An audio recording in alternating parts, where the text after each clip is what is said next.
So on our Friday Strength and Mobility class this week, we were talking about thoracic spine mobility. So your thoracic spine is supposed to be mobile.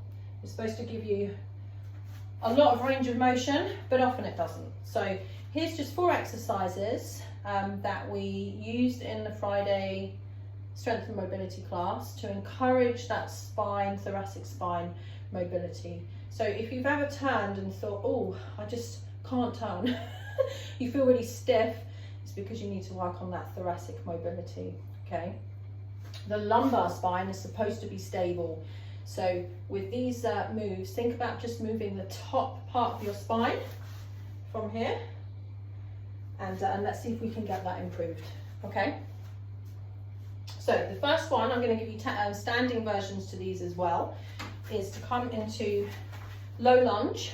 Got my left leg forward here, palms together here, shoulders down, clamping my legs firmly down into the floor. Just take that left arm out to the side, let the top part of my back turn with it, take that back, follow with the gaze as far as you can without letting the legs go or twisting through the low spine. And you're going to do 10 of those. Working the top left back. If you don't want to be on the mat, just do it like this.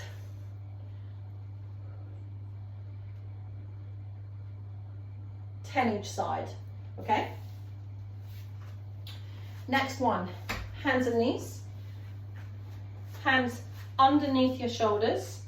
Plant your knees, stick them down to the floor. Then you're going to push down onto your hands, dome up your upper back. Try and keep this part of your back out of it. And try and keep the shoulders from hunching, and release. So you want to get as much movement in that top spine as possible. Breathe out as you do it. And again, 10 of those. Your non-floor version will be to put your hands on the seat of a chair. Push, release. See if you can get somebody to put their hands there, so you can just really feel how much that raises and lowers, okay? All right, the next one uses the chair, so you're gonna need a stool or a chair seat. You can do this on your feet or on your knees. I'm gonna get the thoracic spine to move the other way.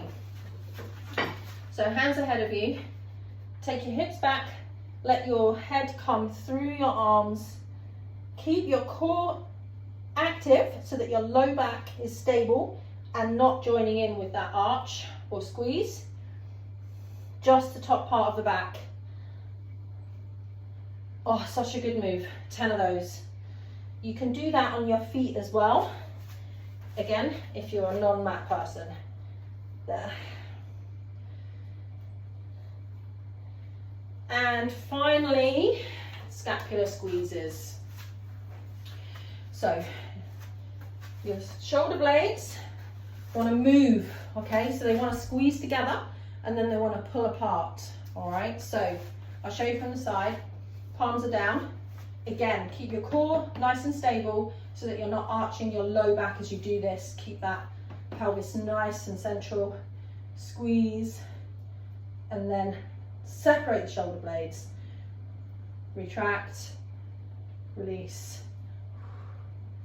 Okay, so from the back, obviously you can't see your shoulder blades, but you really want to try and get those shoulder blades really squeezed in and then separated. So you're really encouraging that range of motion, helping that thoracic spine to get nice and mobile.